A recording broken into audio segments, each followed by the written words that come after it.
Good morning students, my name is Shivam Singh Rathore and you are watching science classes. तो welcome है फिर से आप सभी का आज की साइंस की क्लास में। तो आज का हमारा टॉपिक है डाइजेस्टिव सिस्टम ऑफ ह्यूमन, मनुष्य का पाचन तंत्र। मैं बता दूं बच्चों, जो बच्चे क्लास 10th में हैं उनके लिए बहुत ही मोस्ट इंपॉर्टेंट टॉपिक है ये आने वाली बोर्ड परीक्षा के लिए।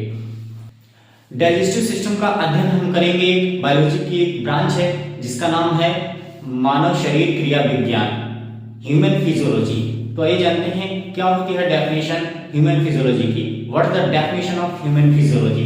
The branch of biology which deals with the study of different biological activities of human beings like digestion, respiration, excretion etc is known as human physiology. यानी हिंदी में अगर हम बात करें तो जीव विज्ञान की वह शाखा जिसके अंतर्गत मनुष्य के शरीर की आंतरिक क्रियाओं का अध्ययन किया जाता है, जैसे पाचन, श्वसन, उत्सर्जन आदि का अध्ययन किया जाता है, मानव शरीर क्रिया विज्ञान कहलाती है। तो आइए बच्चों जानते हैं कि क्या होता है मनुष्य का पाचन तंत्र। मनुष्य के पाचन तंत्र को हम दो भागों में बांट सकते हैं। Number 1 alimentary canal and number 2 digestive glands. यानी एलिमेंट्री कैनाल को हिंदी में बोलते हैं आहार नाल और डाइजेस्टिव ग्लैंड को हिंदी में बोलते हैं पाचक ग्रंथियां। जब आहार नाल और पाचक ग्रंथियों को एक में मिलाएंगे तो एक तंत्र तैयार होगा जिसको बोलेंगे पाचन तंत्र। तो बच्चों आइए जानते हैं कि आहार नाल में कौन कौन से पार्ट आते हैं और पाचक ग्रंथियां कौन कौन सी होती हैं। तो आहार नाल में आएगा मुख एवं मुखगुहा, ग्रसनी, भोजन नली जिसको हम ग्रास नली भी कहते हैं, और आमाशय, छोटी आंत, बड़ी आंत, मलद्वार, गुदाद्वार, इन सबको अभी हम डिटेल में जानेंगे। पाचक ग्रंथियां क्या होती हैं? पाचक ग्रंथियां दो होती हैं शरीर में, यकृत जिसको लीवर बोलते हैं, यकृत जिसको लीवर बोलते हैं, नंबर 2 अग्न्याशय जिसको पैनक्रियास बोलते हैं इंग्लिश में। तो बच्चों डायग्राम में देखते हैं कि कौन कौन से पार्ट होते हैं पाचन तंत्र के। तो पहला है मुख एवं मुखगुहा, जो हमें बाहर का भाग दिखाई देता है उसको मुख बोलते हैं। उसके भीतर एक कमरे जैसी संरचना होती है, दैट इज कॉल्ड मुख गुहा, उसको अंग्रेजी में बोलते हैं बक्कल कैविटी। मनुष्य के पाचन तंत्र में 3 जोड़ी लाल ग्रंथियां पाई जाती हैं। जो ऊपर की ओर लाल ग्रंथि है जिसको बोलते हैं पैरोटिड ग्लैंड यानी कर्णमूल ग्रंथि, और अधोजिह्वा, अधोघन इनको इंग्लिश में बोलते हैं सबलिंगुअल एंड सबमैंडिबुलर ग्लैंड्स। मुख गुहा के ठीक पीछे ग्रसनी वाला भाग होता है। ग्रसनी क्या होती है? भोजन को जब हम निगलते हैं तो यहाँ पर जो है श्वास नली में भोजन को जाने से रोकती है। तो इसको आइए जानते हैं डायग्राम के माध्यम से क्या होता है, ग्रसनी कैसे काम करती है, इसको हम चित्र के माध्यम से समझेंगे।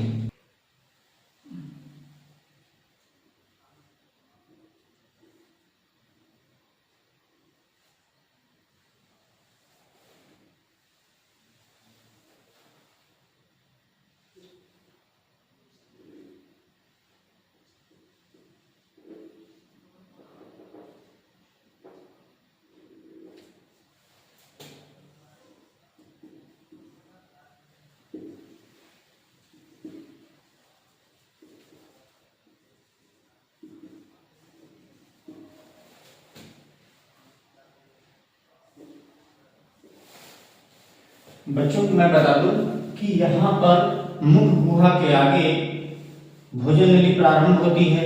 भोजन नली के पास में ही यहाँ पे बिंड पाइप यानी श्वास नली भी होती है। बच्चों जिस नली में हम भोजन ग्रहण करते हैं उसको बोलते हैं गलेट, और जिस नली से हम सांस लेते हैं उसको बोलते हैं ग्लॉटिस। और जहां पर एक ग्रसनी जो है एक ढक्कन जैसी रचना बनाती है जिसको बोलते हैं एपिग्लॉटिस। एपिग्लॉटिस जब हम भोजन को निगलते हैं तो वहां पर एपिग्लॉटिस जो है वो श्वास नली को ढक लेती है और भोजन नली में पहुंच जाता है। तो बच्चों तीसरी हेडिंग है हमारी भोजन नली। क्या होती है भोजन नली? आइए इसको जानते हैं। भोजन नली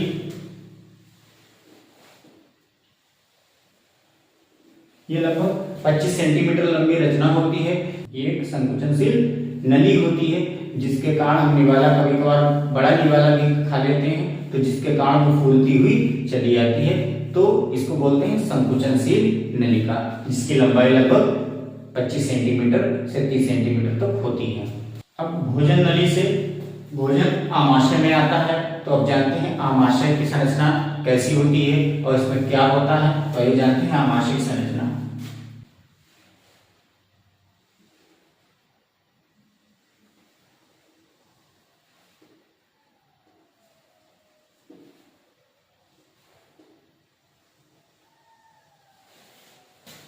बच्चों ये आमाशय है, आमाशय के 3 भाग होते हैं, इसको हम 3 भागों में बांट सकते हैं।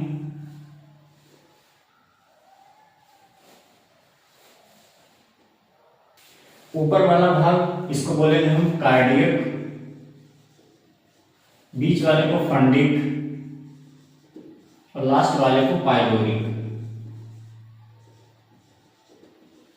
यहां पर बच्चों 2 वाल्व होते हैं जो कि एक तरफ कार्य करते हैं, यानी भोजन नली से भोजन तो आमाशय में अंदर आने देंगे, लेकिन आमाशय से भोजन नली में भोजन को जाने नहीं देते हैं। ये एक तरफ ही खुलते हैं। चूंकि ये कार्डियक वाले भाग में होते हैं, इसलिए इसको कार्डियक वाल्व बोलते हैं।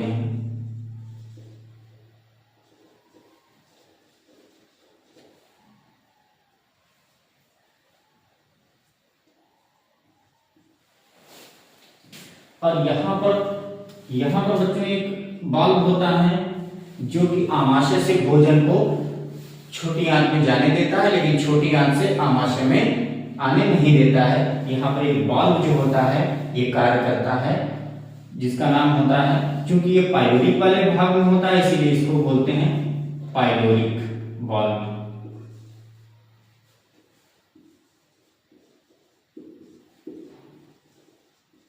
Pyloric valve.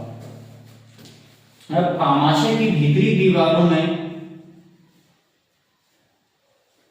मोटी दीवारों में ग्रंथियां होती हैं जिनका नाम होता है गैस्ट्रिक ग्लैंड।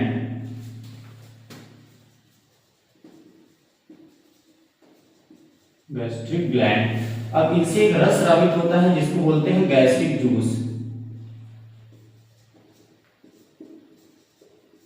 गैस्ट्रिक जूस, जिसको हम हिंदी में बोलते हैं जठर रस। ठीक है बच्चों। नेक्स्ट है हमारा नंबर 5 छोटी आंत। छोटी आंत की लंबाई 6 से लगभग 6.5 मीटर लंबी होती है। अब मन में आपके सवाल उठ रहा होगा कि इतनी बड़ी लंबी 6 से 6.5 मीटर लंबी कैसे हमारे पेट में समा जाती है। तो बता दूं, ये मुड़ी हुई होती है, बहुत ही कुंडलित मुड़ी हुई आंत होती है जो कि हमारे पेट में समाई रहती है। और जो छोटी आंत होती है वो बड़ी आंत से भी बड़ी होती है, और जो बड़ी आंत होती है वो छोटी आंत से भी छोटी होती है। तो अभी हम बड़ी आंत की बात करेंगे। तो बच्चों अभी हम बात कर रहे हैं छोटी आंत की। तो छोटी आंत के 3 प्रमुख भाग होते हैं। कौन कौन से? नंबर 1 ग्रहणी, और उसके बाद में मध्यांत्र, बीच वाली जो दिख रही है मुड़ी हुई रचना, इसको मध्यांत्र बोलते हैं। और जो बड़ी आंत में खुलती है उसको बोलते हैं शेषांत्र। इसको पूरे को मिलाकर बोलेंगे हम छोटी आंत। तो छोटी आंत की भीतरी दीवारों पर सूक्ष्मांकुर पाए जाते हैं बच्चों। सूक्ष्मांकुर, छोटे छोटे सूक्ष्मांकुर पाए जाते हैं, इनका नाम होता है सूक्ष्मांकुर। अंग्रेजी में बोलते हैं माइक्रोवेलाई। इनका क्या काम होता है? इनका प्रमुख कार्य होता है भोजन में आए हुए पोषक तत्वों को अवशोषित करना। नेक्स्ट है हमारा नंबर 6 बड़ी आंत। इसकी लंबाई 1 से 1.5 मीटर होती है, जो कि 3 भागों में बटी हुई होती है। नंबर 1 कॉलन, सीकम और रेक्टम। अंग्रेजी में बोलते हैं मलाशय को रेक्टम, हिंदी में बोलते हैं मलाशय। आइए जानते हैं बड़ी आंत कैसी होती है। ये जो यहां से यहां तक जो बनी है ये बड़ी आंत है बच्चों।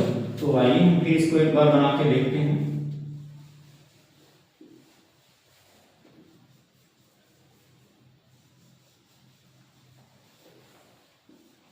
तो बच्चों इसको बोलते हैं सीकम। क्या बोलते हैं? सीकम। और इसको बोलते हैं कॉलन। और इस कॉलन यहां तक बोली जाएगी, यहां से इतना भाग बोला जाएगा सीकम और इतना भाग बोला जाएगा कोलन, और ये वाला जो है वो मलाशय बोला जाएगा, जिसको अंग्रेजी में बोलते हैं रेक्टम। क्या बोलते हैं अंग्रेजी में? रेक्टम। और ये है एनस, एनस जिसको बोलते हैं मलद्वार। मलाशय एक छिद्र के द्वारा शरीर से बाहर खुलता है, जिसको बोलते हैं एनस यानी मलद्वार। इसकी भीतरी दीवारों पर कुछ मसल्स पाई जाती हैं, that is called sphincter muscles, जिनको बोलते हैं संकुचनशील पेशियां। ये क्या करती हैं? ये एनस यानी मलद्वार को ओपनिंग एंड क्लोजिंग पर कंट्रोल करती हैं। तो बच्चों अब बची हैं इधर पाचक ग्रंथियां, यकृत और अग्न्याशय। इनको मैं फिर कभी बताऊंगा अगली वीडियो में, तो नहीं तो वीडियो ज्यादा लंबा हो जाएगा। तो बच्चों फिर से एक बार रिपीट कर लेते हैं, क्या होता है डाइजेस्टिव सिस्टम, यानी क्या होता है पाचन तंत्र। बाहर की जो मुख दिखता है, उसके भीतर की ओर जो है एक कमरे जैसी रचना है, that is called buccal cavity, यानी हिंदी में बोलते हैं मुख गुहा। मुख गुहा भीतर की ओर जाकर जो है ग्रसनी में खुलती है। ग्रसनी पर एपिग्लॉटिस नामक एक ढक्कन लगा रहता है, जो कि भोजन को श्वसन नली में जाने से रोकता है। तो मनुष्य में 3 जोड़ी लाल ग्रंथियां पाई जाती हैं। सबसे बड़ी ग्रंथि कर्णमूल ग्रंथि, जिसको पायोटिक ग्लैंड बोलते हैं। फिर उसके पीछे वाला भाग जो है भोजन नली। भोजन नली 25 से 30 सेंटीमीटर लंबी रचना होती है, जो कि आमाशय में खुलती है। आमाशय में 3 प्रमुख भाग होते हैं, अभी मैंने बताया था, ठीक है। तो उसके आगे जो है यहाँ से छोटी आंत प्रारंभ हो जाती है। छोटी आंत का पहला भाग होता है ग्रहणी। ग्रहणी में ही दोनों ग्रंथियां खुलती हैं। ये सबसे मोस्ट इंपॉर्टेंट पार्ट होता है स्मॉल इंटेस्टाइन का।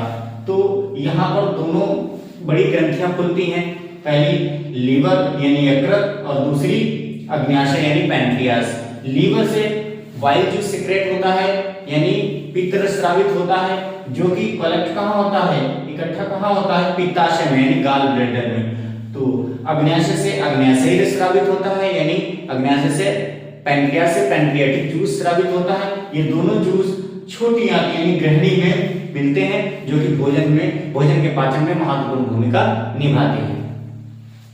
तो अब भोजन छोटी आंत में चला जाता है, 5 से 6 घंटे तक भ्रमण करता रहता है। छोटी आंत की दीवार भीतरी दीवारों पर सूक्ष्मांक पाए जाते हैं, जिनको हम माइक्रोवेलाई बोलते हैं, जो भोजन में आए हुए पोषक तत्वों का अवशोषण करते हैं। अब भोजन बड़ी आंत में पहुंच जाएगा। बड़ी आंत में बचे हुए कुछ जल का अवशोषण होता है, और अंत में मल जो है वो मलाशय में एकत्रित हो जाएगा और मल द्वार के द्वारा शरीर से बाहर निकाल दिया जाएगा। तो ये पूरा पाचन तंत्र है। उम्मीद करता हूँ आज की वीडियो आपको अच्छे से समझ में आई होगी। फिर मिलते हैं नए टॉपिक के साथ। Thanks for watching science classes.